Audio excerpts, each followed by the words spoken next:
CHAPTER 3 The Spouter-Inn Entering that gable-ended Spouter-Inn, you found yourself in a wide, low, straggling entry, with old-fashioned wainscots, reminding one of the bulwarks of some condemned old craft. On one side hung a very large oil painting, so thoroughly besmoked, and every way defaced, that in the unequal cross-lights by which you viewed it, it was only by diligent study and a series of systematic visits to it, and careful inquiry of the neighbors, that you could any way arrive at an understanding of its purpose. Such unaccountable masses of shades and shadows, that at first you almost thought some ambitious young artist, in the time of the New England hags, had endeavored to delineate chaos bewitched. But by dint of much and earnest contemplation and oft repeated ponderings, and especially by throwing open the little window towards the back of the entry, you might at last come to the conclusion that such an idea, however wild, might not be altogether unwarranted. But what most puzzled and confounded you was a long, limber, portentous black mass of something hovering at the centre of the picture, over three blue, dim, perpendicular lines floating in a nameless yeast. A boggy, soggy, squitchy picture truly, enough to drive a nervous man distracted.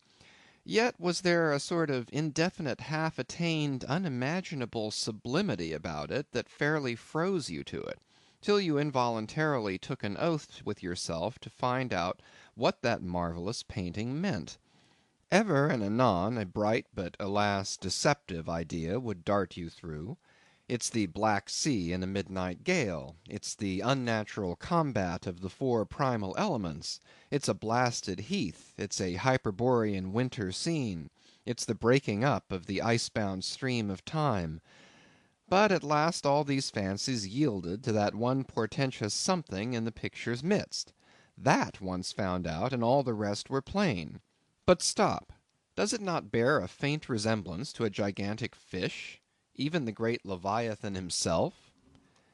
In fact, the artist's design seemed this, a final theory of my own, partly based upon the aggregated opinions of many aged persons with whom I conversed upon the subject.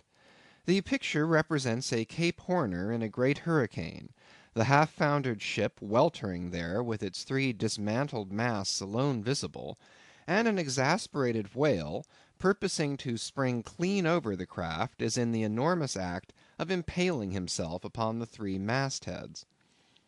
The opposite wall of this entry was hung over with a heathenish array of monstrous clubs and spears.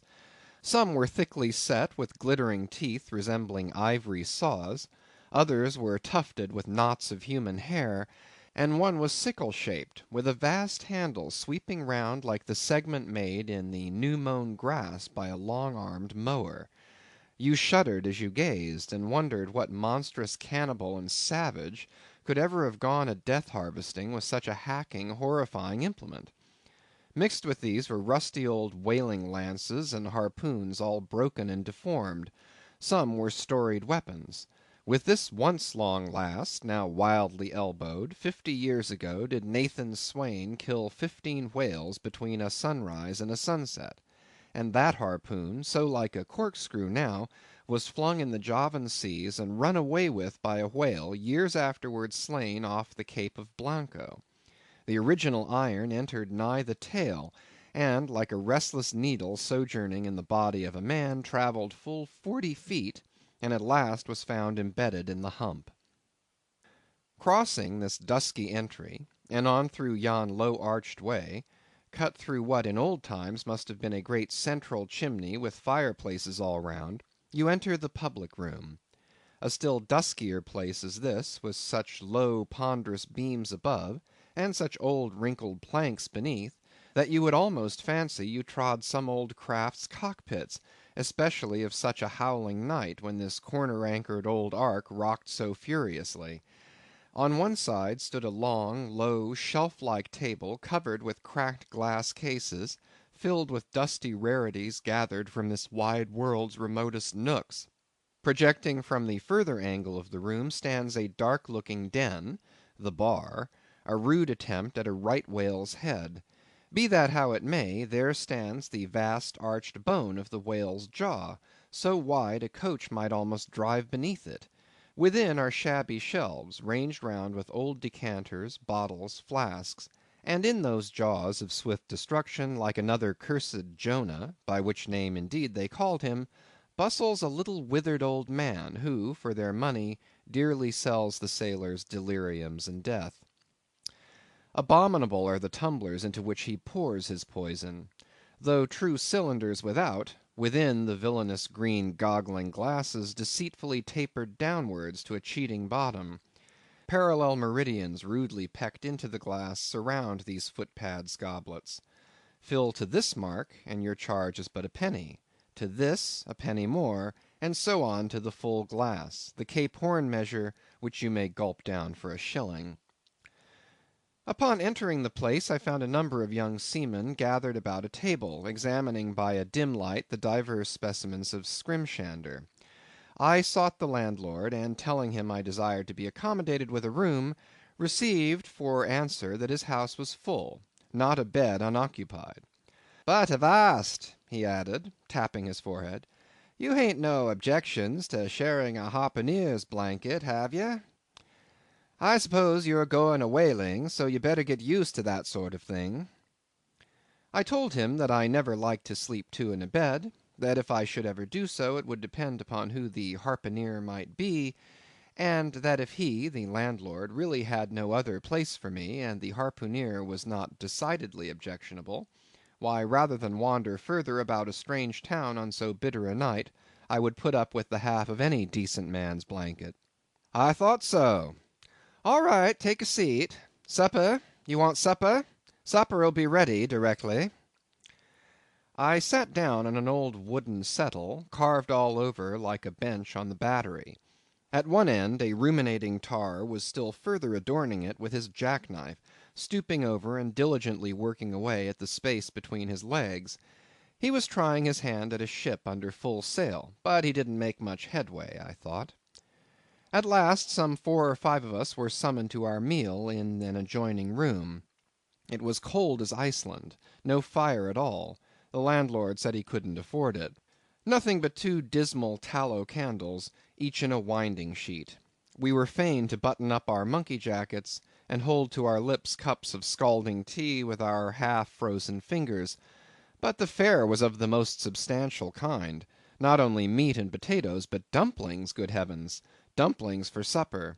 One young fellow in a green box coat addressed himself to these dumplings in a most direful manner. "My boy," said the landlord, "you'll have the nightmare to a dead certainty." "Landlord," I whispered, "that ain't the harpooneer, is it?" "Oh no," said he, looking sort of diabolically funny, "the harpooneer is a dark complexioned chap. He never eats dumplings, he don't; he eats nothing but steaks, and he likes 'em rare." "The devil he does," says I. "Where is that harpooneer? Is he here?" "He'll be here 'fore long," was the answer. I could not help it, but I began to feel suspicious of this dark complexioned harpooneer. At any rate, I made up my mind that if it so turned out that we should sleep together, he must undress and get into bed before I did. Supper over, the company went back to the bar room, when, knowing not what else to do with myself, I resolved to spend the rest of the evening as a looker on.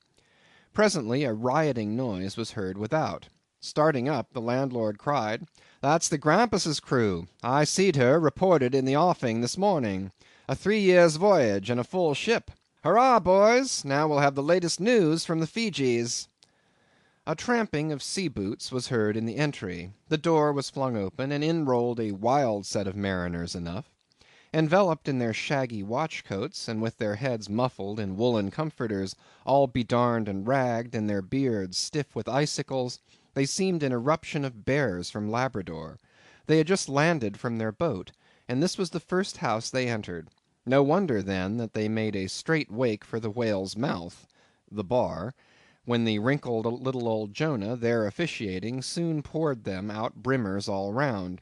One complained of a bad cold in his head, upon which Jonah mixed him a pitch‐like potion of gin and molasses, which he swore was a sovereign cure for all colds and catarrhs whatever, never mind of how long standing, or whether caught off the coast of Labrador or on the weather side of an ice island. The liquor soon mounted into their heads, as it generally does even with the arrantest topers newly landed from sea, and they began capering about most obstreperously. I observed, however, that one of them held somewhat aloof, and though he seemed desirous not to spoil the hilarity of his shipmates by his own sober face, yet upon the whole he refrained from making as much noise as the rest. This man interested me at once, and since the sea gods had ordained that he should soon be my shipmate, though but a sleeping partner one so far as this narrative is concerned, I will here venture upon a little description of him. He stood a full 6 feet in height, with noble shoulders, and a chest like a coffer‐dam. I have seldom seen such brawn in a man. His face was deeply brown and burnt, making his white teeth dazzling by the contrast, while in the deep shadows of his eyes floated some reminiscences that did not seem to give him much joy. His voice at once announced that he was a Southerner, and from his fine stature I thought he must be one of those tall mountaineers from the Alleghanian Ridge in Virginia. When the revelry of his companions had mounted to its height, this man slipped away unobserved, and I saw no more of him till he became my comrade on the sea. In a few minutes, however, he was missed by his shipmates, and being, it seems, for some reason a huge favourite with them, they raised a cry of "Bulkington! Bulkington! Where's Bulkington?" and darted out of the house in pursuit of him. It was now about 9 o'clock, and the room seeming almost supernaturally quiet after these orgies, I began to congratulate myself upon a little plan that had occurred to me just previous to the entrance of the seamen. No man prefers to sleep two in a bed. In fact, you would a good deal rather not sleep with your own brother. I don't know how it is, but people like to be private when they are sleeping. And when it comes to sleeping with an unknown stranger, in a strange inn, in a strange town, and that stranger a harpooner, then your objections indefinitely multiply. Nor was there any earthly reason why I, as a sailor, should sleep two in a bed more than anybody else; for sailors no more sleep two in a bed at sea than bachelor kings do ashore. To be sure, they all sleep together in one apartment, but you have your own hammock, and cover yourself with your own blanket, and sleep in your own skin. The more I pondered over this harpooner, the more I abominated the thought of sleeping with him. It was fair to presume that being a harpooner, his linen or woolen, as the case might be, would not be of the tidiest, certainly none of the finest. I began to twitch all over. Besides, it was getting late, and my decent harpooner ought to be home and going bedwards. Suppose now he should tumble in upon me at midnight. How could I tell from what vile hole he had been coming? "Landlord, I've changed my mind about that harpooner. I shan't sleep with him. I'll try the bench here." "Just as you please. I'm sorry I can't spare ye a tablecloth for the mattress, and it's a plaguey rough board here," feeling of the knots and notches. "But wait a bit, Scrimshander. I've got a carpenter's plane there in the bar. Wait, I say, and I'll make ye snug enough." So saying, he procured the plane, and with his old silk handkerchief first dusting the bench, vigorously set to planing away at my bed, the while grinning like an ape. The shavings flew right and left, till at last the plane iron came bump against an indestructible knot. The landlord was near spraining his wrist, and I told him for heaven's sake to quit. The bed was soft enough to suit me, and I did not know how all the planing in the world could make eider down of a pine plank. So gathering up the shavings with another grin, and throwing them into the great stove in the middle of the room, he went about his business, and left me in a brown study. I now took the measure of the bench, and found that it was a foot too short, but that could be mended with a chair. But it was a foot too narrow, and the other bench in the room was about 4 inches higher than the planed one, so there was no yoking them. I then placed the first bench lengthwise along the only clear space against the wall, leaving a little interval between for my back to settle down in. But I soon found that there came such a draught of cold air over me from under the sill of the window, that this plan would never do at all, especially as another current from the rickety door met the one from the window, and both together formed a series of small whirlwinds in the immediate vicinity of the spot where I had thought to spend the night. The devil fetch that harpooner, thought I. But stop, couldn't I steal a march on him? Bolt his door inside, and jump into his bed, not to be wakened by the most violent knockings? It seemed no bad idea, but upon second thoughts I dismissed it. For who could tell but what the next morning, so soon as I popped out of the room, the harpooner might be standing in the entry, all ready to knock me down? Still, looking round me again, and seeing no possible chance of spending a sufferable night unless in some other person's bed, I began to think that after all I might be cherishing unwarrantable prejudices against this unknown harpooner. Thinks I, I'll wait a while. He must be dropping in before long. I'll have a good look at him then, and perhaps we may become jolly good bedfellows after all. There's no telling. But though the other boarders kept coming in by ones, twos, and threes, and going to bed, yet no sign of my harpooner. "Landlord," said I, "what sort of chap is he? Does he always keep such late hours?"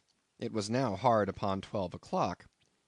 The landlord chuckled again with his lean chuckle, and seemed to be mightily tickled at something beyond my comprehension.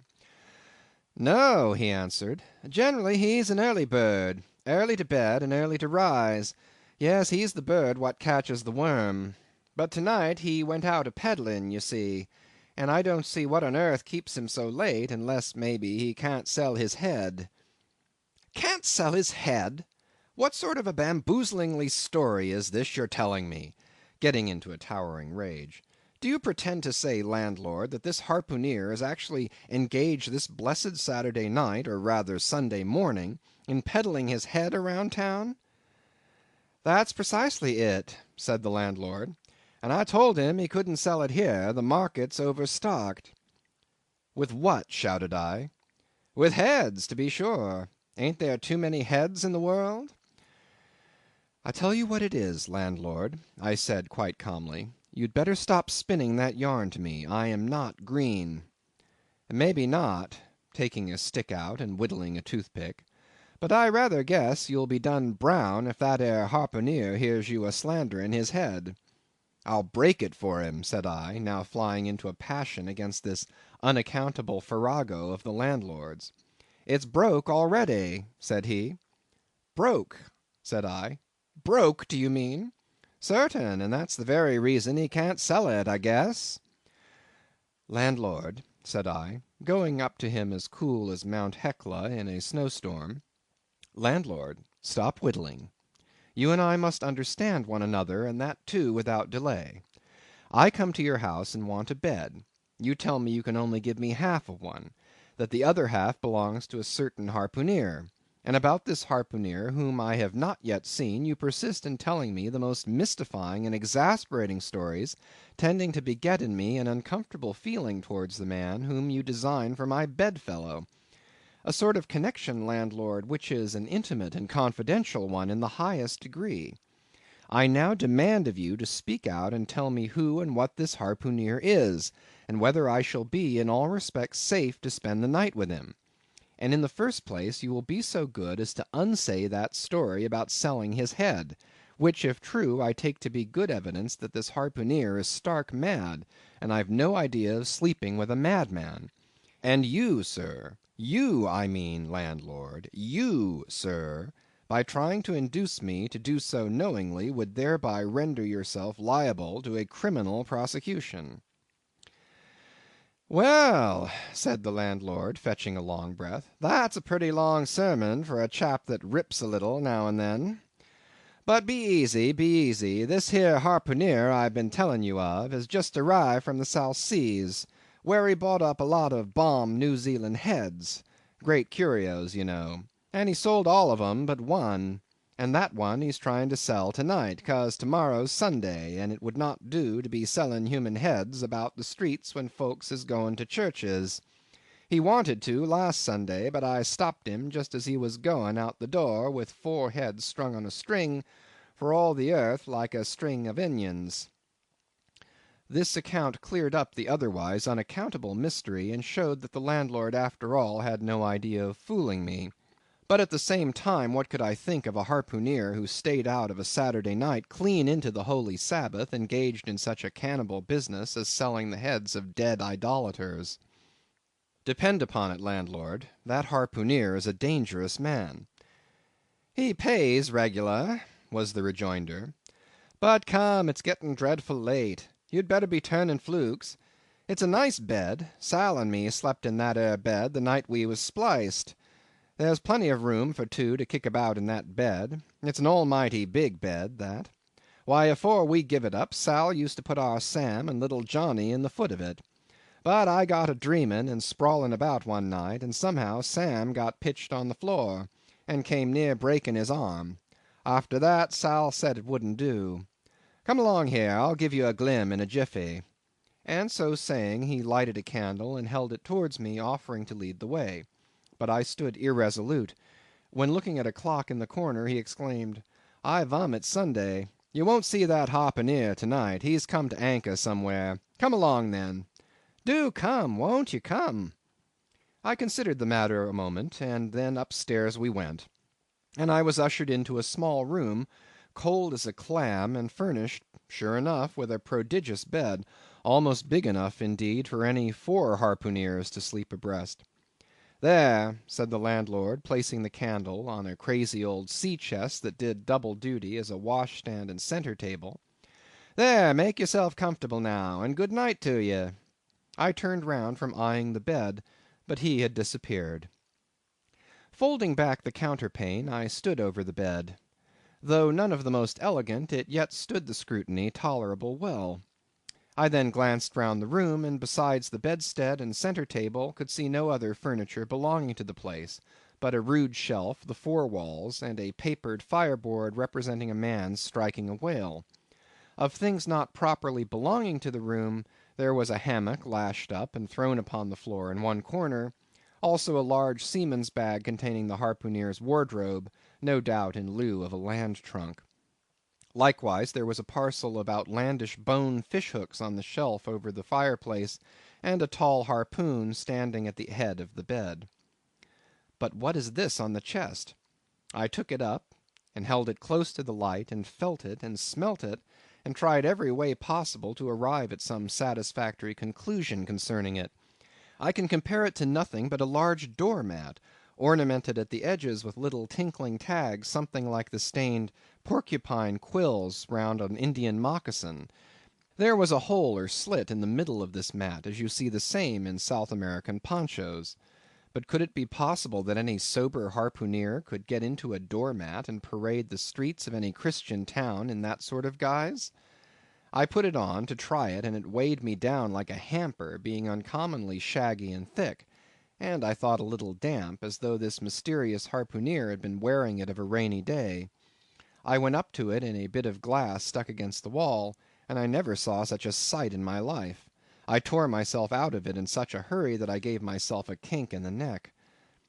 I sat down on the side of the bed and commenced thinking about this head-peddling harpooneer and his door-mat.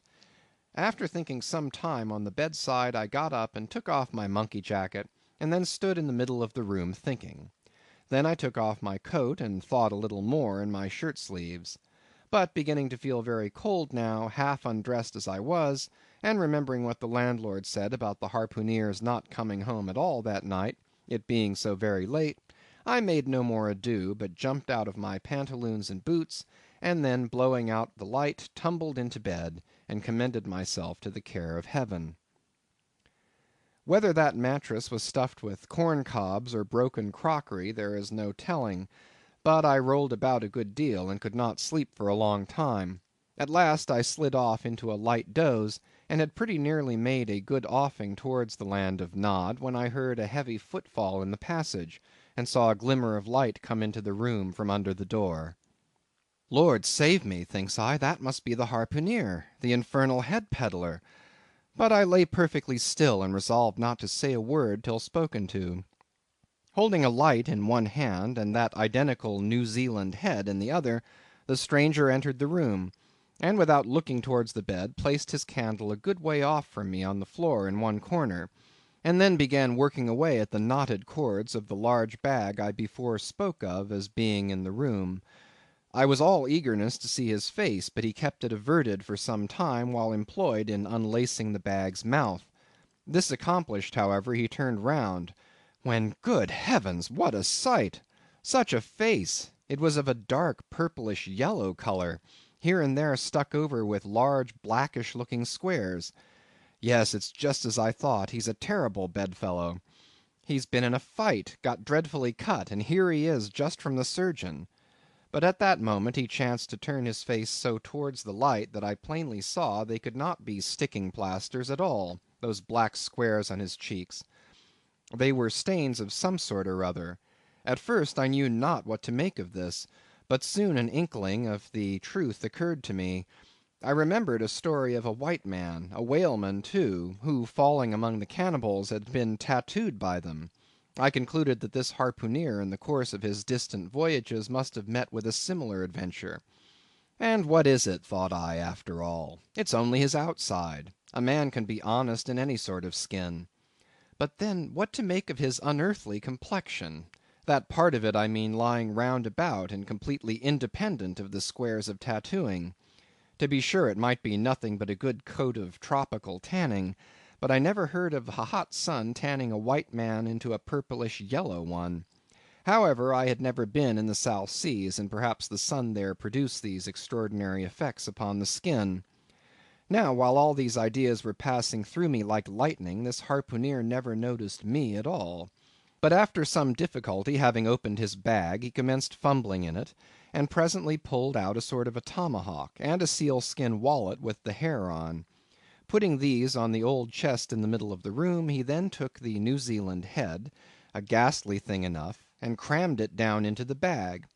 He now took off his hat, a new beaver hat, when I came nigh singing out with fresh surprise. There was no hair on his head, none to speak of at least, nothing but a small scalp knot twisted upon his forehead. His bald purplish head now looked for all the world like a mildewed skull. Had not the stranger stood between me and the door, I would have bolted out of it quicker than I ever bolted a dinner. Even as it was, I thought something of slipping out the window, but it was the second floor back. I am no coward, but what to make of this head-peddling purple rascal altogether passed my comprehension. Ignorance is the parent of fear, and being completely nonplussed and confounded about the stranger, I confessed I was now as much afraid of him as if it was the devil himself who had thus broken into my room in the dead of night. In fact, I was so afraid of him that I was not game enough just then to address him, and demand a satisfactory answer concerning what seemed inexplicable in him. Meanwhile he continued the business of undressing, and at last showed his chest and arms. As I live, these covered parts of him were checkered with the same squares as his face. His back, too, was all over the same dark squares. He seemed to have been in a 30 years' war, and just escaped from it with a sticking plaster shirt. Still more, his very legs were marked as if a parcel of dark green frogs were running up the trunks of young palms. It was now quite plain that he must be some abominable savage or other shipped aboard of a whaleman in the South Seas, and so landed in this Christian country. I quaked to think of it. A peddler of heads too, perhaps the heads of his own brothers. He might take a fancy to mine. Heavens, look at that tomahawk! But there was no time for shuddering, for now the savage went about something that completely fascinated my attention, and convinced me that he must indeed be a heathen. Going to his heavy grego, or rapal, or dreadnought, which he had previously hung on a chair, he fumbled in the pockets, and produced at length a curious little deformed image, with a hunch on its back, and exactly the colour of a 3 days old Congo baby. Remembering the embalmed head, at first I almost thought that this black manikin was a real baby preserved in some similar manner; but seeing that it was not at all limber, and that it glistened a good deal like polished ebony, I concluded that it must be nothing but a wooden idol, which indeed it proved to be. For now the savage goes up to the empty fireplace, and removing the papered fireboard, sets up this little hunchbacked image like a 10-pin between the andirons. The chimney jambs and all the bricks inside were very sooty, so that I thought this fireplace made a very appropriate little shrine or chapel for his Congo idol. I now screwed my eyes hard toward the half hidden image, feeling but ill at ease, meantime, to see what was next to follow. First, he takes about a double handful of shavings out of his grego pocket, and places them carefully before the idol. Then, laying a bit of ship biscuit on top, and applying the flame from the lamp, he kindled the shavings into a sacrificial blaze. Presently, after many hasty snatches into the fire, and still hastier withdrawals of his fingers, whereby he seemed to be scorching them badly, he at last succeeded in drawing out the biscuit; then blowing off the heat and ashes a little, he made a polite offer of it to the little negro. But the little devil did not seem to fancy such dry sort of fare at all. He never moved his lips. All these strange antics were accompanied by still stranger guttural noises from the devotee, who seemed to be praying in a sing-song, or else singing some pagan psalmody or other, during which his face twitched about in the most unnatural manner. At last, extinguishing the fire, he took his idol up very unceremoniously, and bagged it again in his grego pocket as carelessly as if he were a sportsman bagging a dead woodcock. All these queer proceedings increased my uncomfortableness, and seeing him now exhibiting strong symptoms of concluding his business operations and jumping into bed with me, I thought it was high time, now or never, before the light was put out, to break the spell in which I had so long been bound. But the interval I spent in deliberating what to say was a fatal one. Taking his tomahawk from the table, he examined the head of it for an instant, and then holding it to the light, with his mouth at the handle, he puffed out great clouds of tobacco smoke. The next moment the light was extinguished, and this wild cannibal, tomahawk between his teeth, sprang into bed with me. I sang out, I could not help it now, and giving a sudden grunt of astonishment, he began feeling me. Stammering out something, I knew not what, I rolled away from him against the wall, and then conjured him, whoever or whatever he might be, to keep quiet, and let me get up and light the lamp again. But his guttural responses satisfied me at once that he but ill comprehended my meaning. "Who debble you?" he said at last. "You no speakee, damn me, I kill ye." And so saying, the lighted tomahawk began flourishing about me in the dark. "Landlord! For God's sake! Peter Coffin!" shouted I. "Landlord! Watch! Coffin! Angels, save me!" "Speak tell ye me who ye be, or damn me, I kill ye," again growled the cannibal, while his horrid flourishings of the tomahawk scattered the hot tobacco ashes about me till I thought my linen would get on fire. But, thank heaven, at that moment the landlord came into the room, light in hand, and leaping from the bed, I ran up to him. "Don't be afraid now," said he, grinning again. "Queequeg here wouldn't harm a hair of your head." "Stop your grinning," shouted I. "And why didn't you tell me that infernal harpooneer was a cannibal?" "I thought you'd know it. Didn't I tell ye he was a peddling heads around town? But turn flukes again and go to sleep. Queequeg, look here. You sabby me, I sabby you. This man sleepy you. You sabby?" "Me sabby plenty," grunted Queequeg, puffing away at his pipe and sitting up in bed. "You getty in," he added, motioning to me with his tomahawk, and throwing the clothes to one side. He really did this in not only a civil, but really a kind and charitable way. I stood looking at him a moment. For all his tattooings, he was on the whole a clean, comely looking cannibal. What's all this fuss I have been making about, thought I to myself. The man's a human being just as I am. He has as much reason to fear me as I have to be afraid of him. Better sleep with a sober cannibal than a drunken Christian. "Landlord," said I, "tell him to stash his tomahawk there, or pipe, or whatever you call it. Tell him to stop smoking, in short, and I will turn in with him. But I don't fancy having a man smoking in bed with me. It's dangerous. Besides, I ain't insured." This being told to Queequeg, he at once complied, and again politely motioned me to get into bed, rolling over to one side as much to say, I won't touch a leg of ye. "Good night, landlord," said I. "You may go." I turned in, and never slept better in my life.